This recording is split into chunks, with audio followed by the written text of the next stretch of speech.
Most lives are not ruined by failure. They are quietly surrendered to doubt. Years pass, effort is made, dreams are spoken.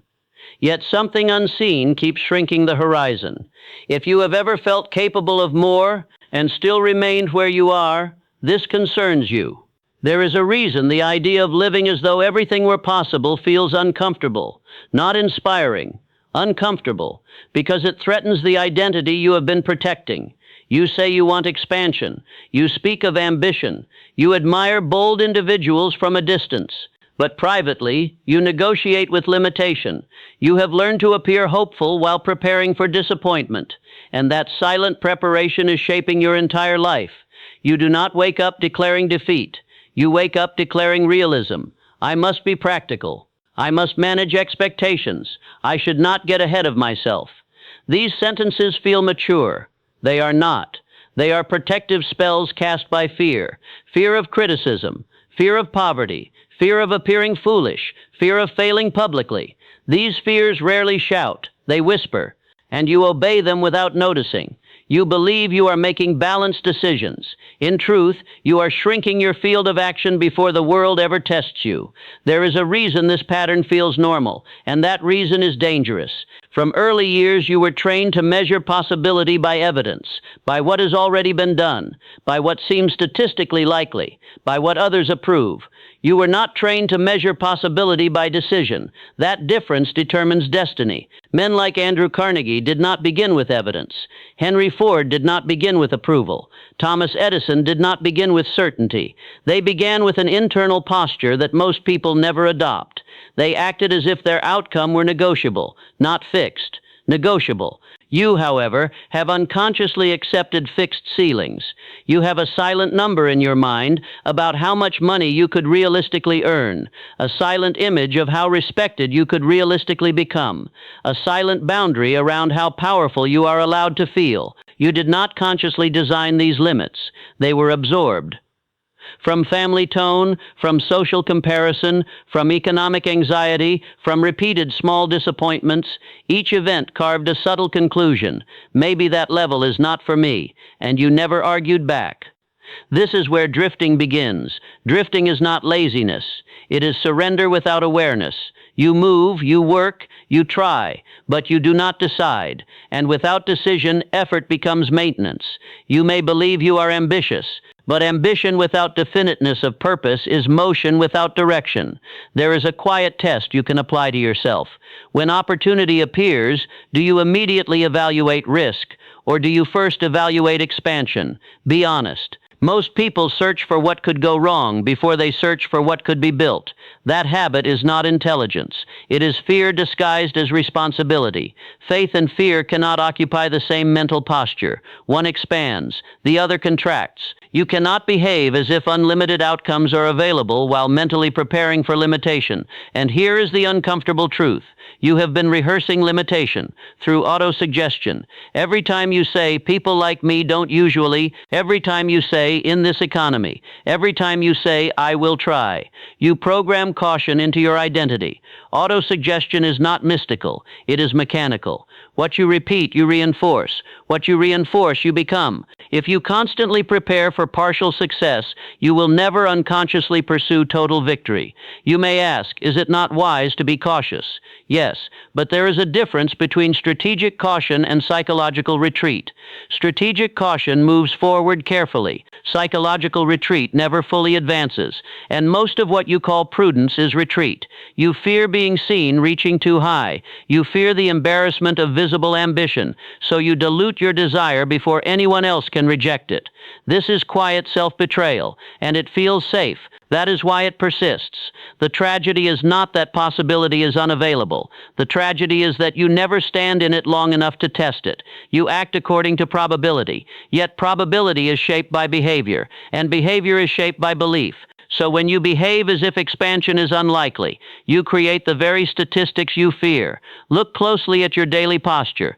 Do you walk into rooms assuming neutrality or assuming leverage? Do you speak with tentative language or decisive clarity? Do you plan next year based on past evidence or based on deliberate intention? Most people never confront this because it feels abstract. It is not abstract, it is structural. Your internal assumption about what is possible dictates how much effort you apply, how long you persist, how boldly you negotiate, how confidently you connect, and these behaviors compound. Small hesitations become lifelong ceilings. You do not fail because the world blocks you. You stall because you never fully permit yourself to expand. That permission must be self-issued. No one will grant it. The world responds to posture, not potential, and right now your posture may be smaller than your capability. There is something you have avoided admitting. You suspect you were meant for more, but you fear that fully believing that suspicion would require a level of discipline you have not yet proven. So you temper the belief. You keep it theoretical, safe.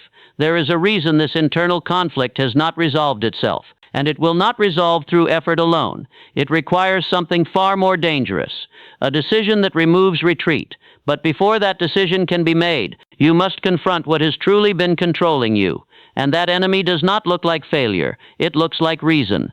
You have been taught to respect reason, to analyze, to calculate, to avoid unnecessary risk. And reason, when guided by purpose, is powerful. But when guided by fear, it becomes a prison with polished walls. This is why your effort has not produced proportionate results. Not because you lack intelligence, not because you lack talent, not because the world is unfair, but because the force directing your effort is divided. There is a controller operating beneath your visible ambition. It is subtle. It does not declare itself as fear. It calls itself caution. And it whispers one dangerous instruction: wait until you are more certain. Certainty feels responsible, but certainty rarely arrives before commitment. This is where most people lose years of their lives. They gather information, they prepare endlessly, they refine their plan, but they never assume the posture that forces the world to respond. They do not act as if the outcome is within reach. They act as if they are petitioning for permission. This is drifting disguised as productivity. You may work long hours, you may exhaust yourself, but if your internal assumption is limited, your external behavior will always pull back at the moment of decisive risk. You hesitate in negotiations. You soften bold ideas. You understate your worth. You tell yourself you are being realistic. There is a reason this pattern feels rational, and that reason is dangerous. Your subconscious mind does not respond to your conscious desires. It responds to your dominant emotional state. If your dominant state is fear of loss, it will steer you toward preservation. If your dominant state is faith in expansion, it will steer you toward growth. And here is the confrontation. You cannot act as if everything is possible while secretly rehearsing loss. The mind does not obey contradiction. It obeys repetition. This is why definiteness of purpose is not a motivational phrase. It is a psychological weapon. When purpose is definite, it eliminates negotiation. It removes alternatives. It instructs the subconscious to organize behavior around one central aim. Without it, you float. You attempt many things, but you commit to none. You preserve options, and preserved options create preserved lives. Consider why so many capable individuals remain average. They are not unintelligent. They are undecided. Decision is the dividing line. Men like John D. Rockefeller did not wait for consensus. Abraham Lincoln did not wait for certainty of outcome. They made internal commitments before external validation. You, however, have allowed the fear of criticism to dilute your intensity. You worry how you will appear if you fail. You worry how bold ambition will be interpreted. You worry about stepping beyond your current circle, so you moderate yourself. You shrink language. You soften deadlines. You keep dreams conversational instead of contractual. And then you wonder why life feels stalled. Because effort without emotional commitment is scattered force. Faith is not blind belief. Faith is disciplined focus on an intended result, despite incomplete evidence. Fear is disciplined focus on potential loss, despite incomplete evidence. Both require imagination. Both require repetition. The difference is direction. Most people unknowingly practice faith in negative outcomes. They vividly imagine embarrassment. They vividly imagine rejection. They vividly imagine financial loss. Then they call themselves cautious. Your environment reinforces this pattern. News cycles amplify instability. Conversations emphasize struggle. Statistics highlight scarcity. You absorb this tone, and it shapes your baseline expectation. Expectation is architecture. If you expect limitation, you unconsciously build around it. You pursue safer opportunities. You accept lower offers. You delay bold moves. You remain within psychological compliance. And here is the hidden enemy. It is not failure. It is your attachment to safety. Safety is seductive. It protects reputation. It preserves current stability. It avoids immediate discomfort. But safety also restricts expansion. You cannot preserve your current identity and become someone greater at the same time. That tension is where most retreat. They want transformation without identity disruption. They want growth without exposure. They want success without risking self-image. And so they compromise. They operate at 70% belief, 70% commitment, 70% courage. But life does not reward partial internal alignment. It responds to concentrated conviction. You may believe you lack opportunity. Look deeper. How many times have you dismissed an idea before testing it? How many times have you reduced your target to make it more realistic? How many times have you chosen comfort over confrontation? This is not accusation. It is diagnosis. There is a reason. Acting as if everything were possible feels extreme, because it requires you to abandon the emotional insurance policy you have been carrying. That policy is built from fear of poverty, fear of criticism, fear of failure, and you pay premiums daily through hesitation. But here is what you have not considered. The cost of long-term limitation exceeds the cost of short-term risk. A decade of moderated ambition is more expensive than a year of bold commitment. Yet the mind prefers immediate comfort over long-term expansion, unless it is trained otherwise. And this is where internal conflict intensifies. You sense that greater posture is required, but you also sense the discipline it demands. To act as if everything is possible means you must speak differently, plan differently, choose differently. It means you can no longer blame circumstances. It means you must stand behind your desire without apology. That is not casual behavior. It is identity restructuring. And identity resists restructuring, because the current identity, even if limited, feels familiar. You are not fighting the world. You are fighting your attachment to who you have been. Until that attachment weakens, effort will continue to stall at the edge of expansion. There is a breaking point approaching, a moment where evidence of your own hesitation becomes undeniable. And when that moment arrives, you will have to choose between preservation and transformation. Most never reach that threshold consciously, but you are closer than you think. There comes a moment when effort can no longer disguise avoidance. A quiet moment. No audience, no applause, no crisis dramatic enough to blame, just you, and the realization that your results match your internal posture, not your intentions, your posture. This is the break point. It is not loud. It does not arrive with collapse. It arrives with recognition. You begin to see a pattern. The opportunities you almost pursued, the conversations you softened, the risks you postponed. You notice that your life has not been blocked. It has been negotiated downward. That realization is uncomfortable because it removes your favorite defense, external blame. You can blame the economy only so long. You can blame competition only so long. You can blame timing only so long. Eventually, a deeper truth stands in front of you. You have been protecting yourself from expansion, not because you lack desire, but because expansion demands irreversible commitment, and commitment destroys excuses. When you act as if everything were possible, you cannot retreat into modest expectation. You must step forward with clarity. You must declare internally, "This is mine to pursue," and that declaration activates something powerful. Responsibility. Most people say they want success. Few want total responsibility, because responsibility removes emotional escape routes. It means if you fail, it was not fate. It was strategy. If you stall, it was not destiny. It was hesitation. This is why many remain drifting. Drifting allows partial effort with preserved dignity. You can always say, "I never really tried fully." That sentence protects the ego, but it poisons potential. You sense this. That is why mediocrity feels heavier than failure. Failure at full commitment carries dignity. Mediocrity at partial commitment carries regret, and regret accumulates quietly, year after year, until it becomes the unspoken weight behind your conversations. The break point is when you understand that acting small is more dangerous than failing big. Pause here. Let that settle. You have feared the embarrassment of visible failure, but you have not feared the erosion of invisible compromise. And invisible compromise shapes your character. Character is built through repeated decisions.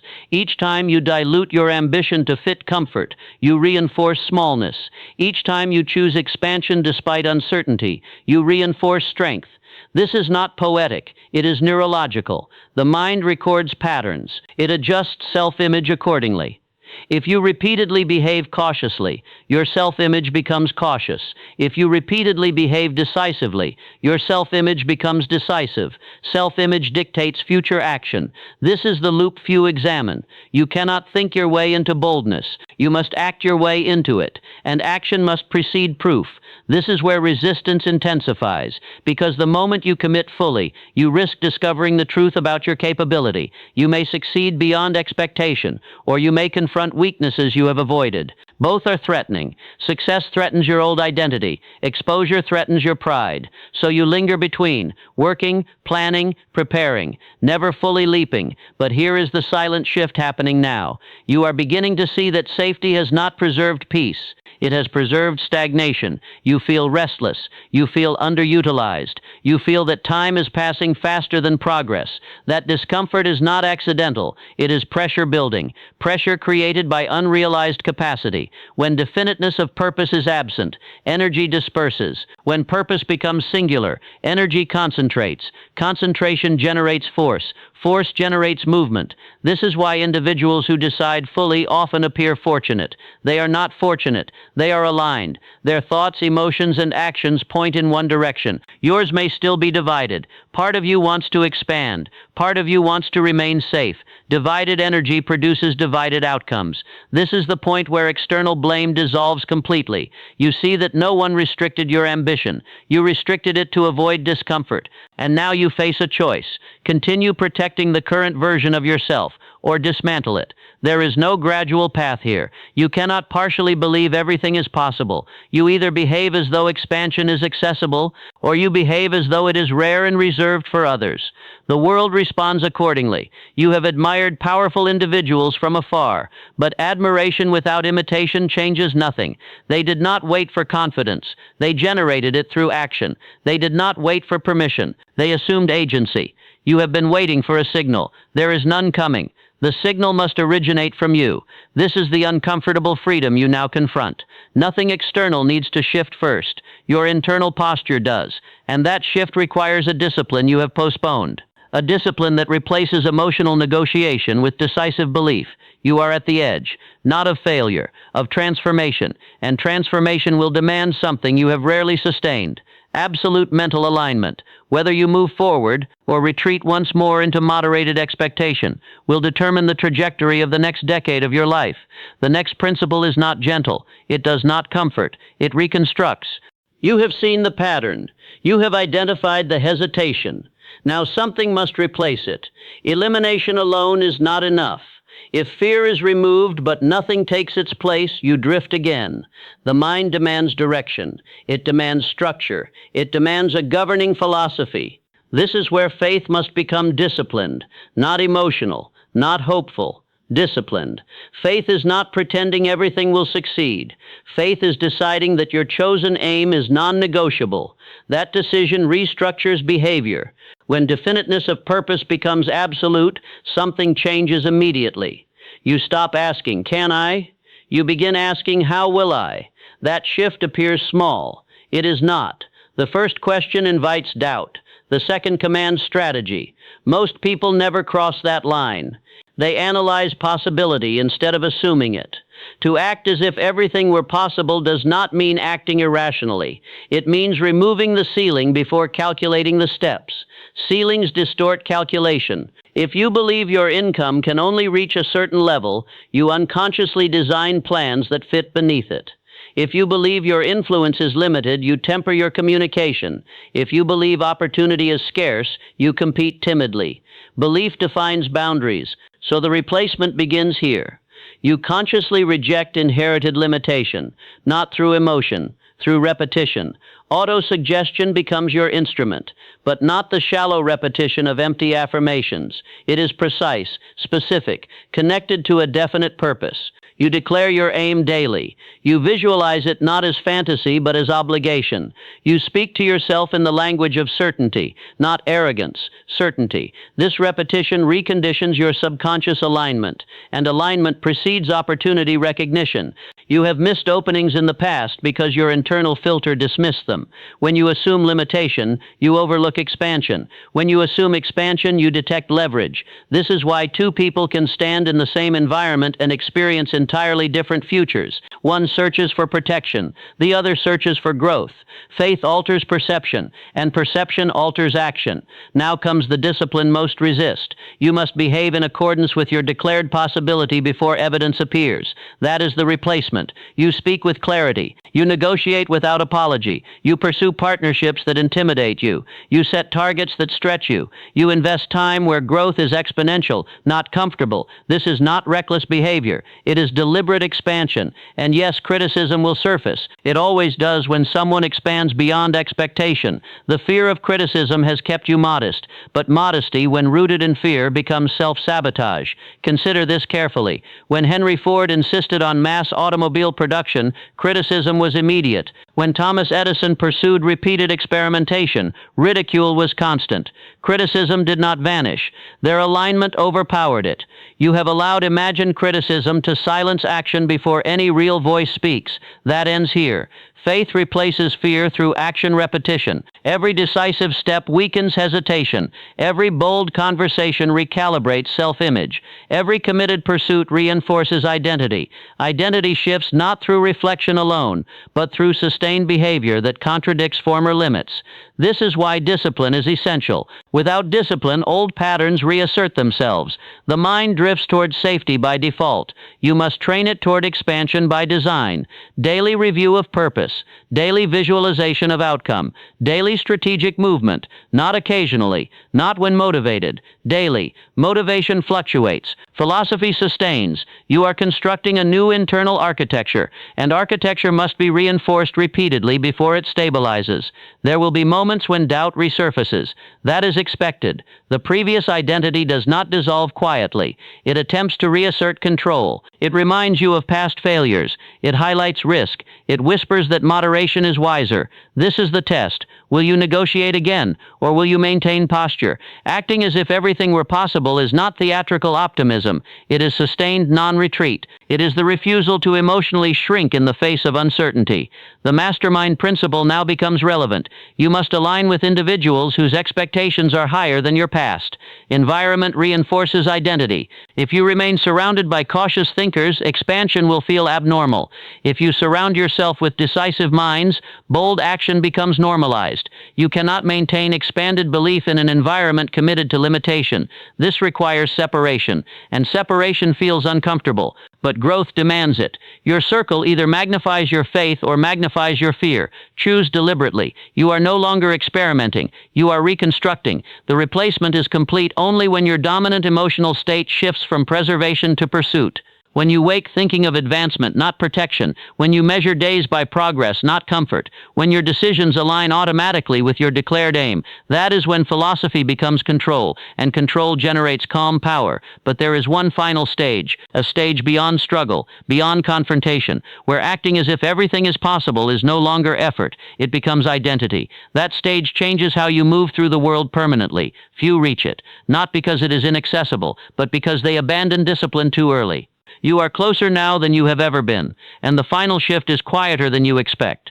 There is a moment when striving becomes unnecessary, not because effort ends, but because resistance does.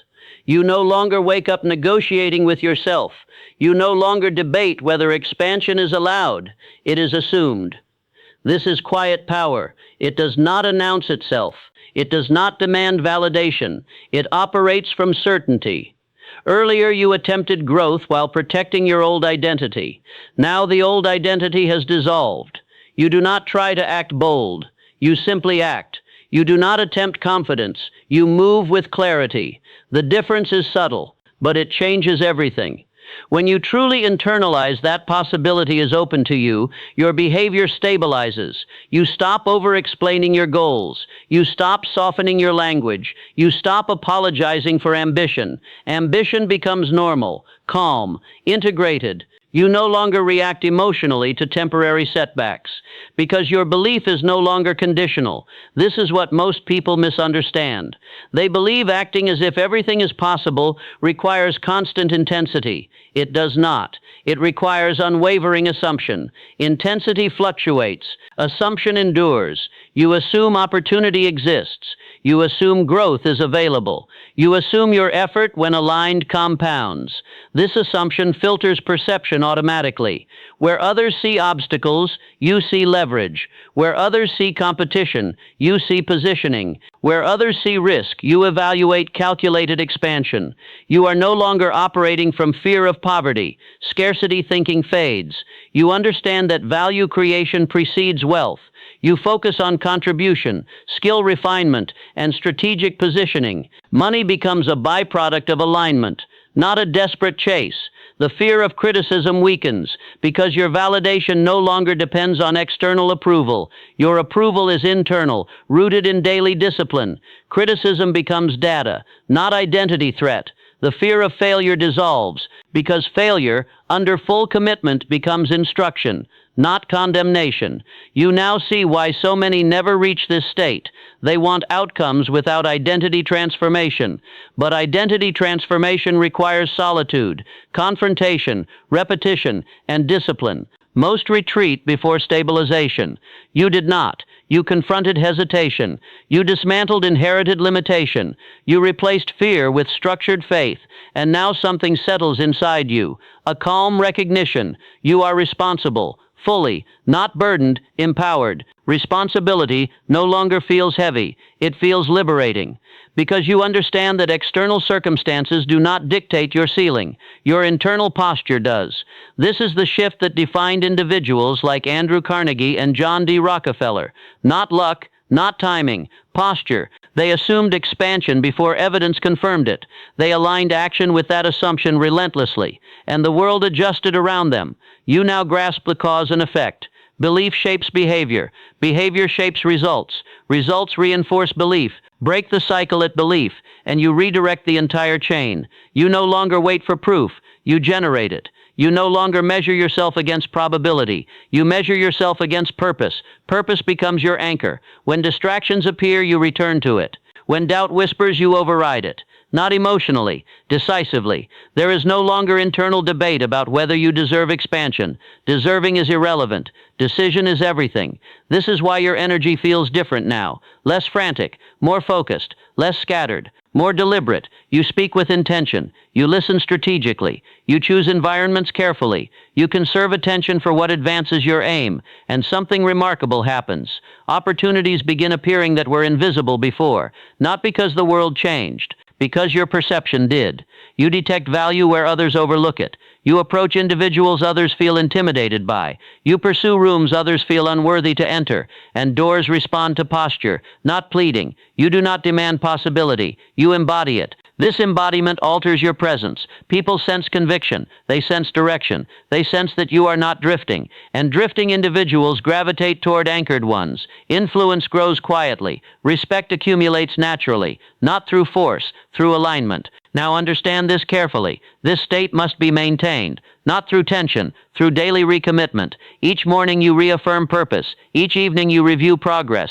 Each decision is filtered through your defined aim. This is not exhausting. It is stabilizing.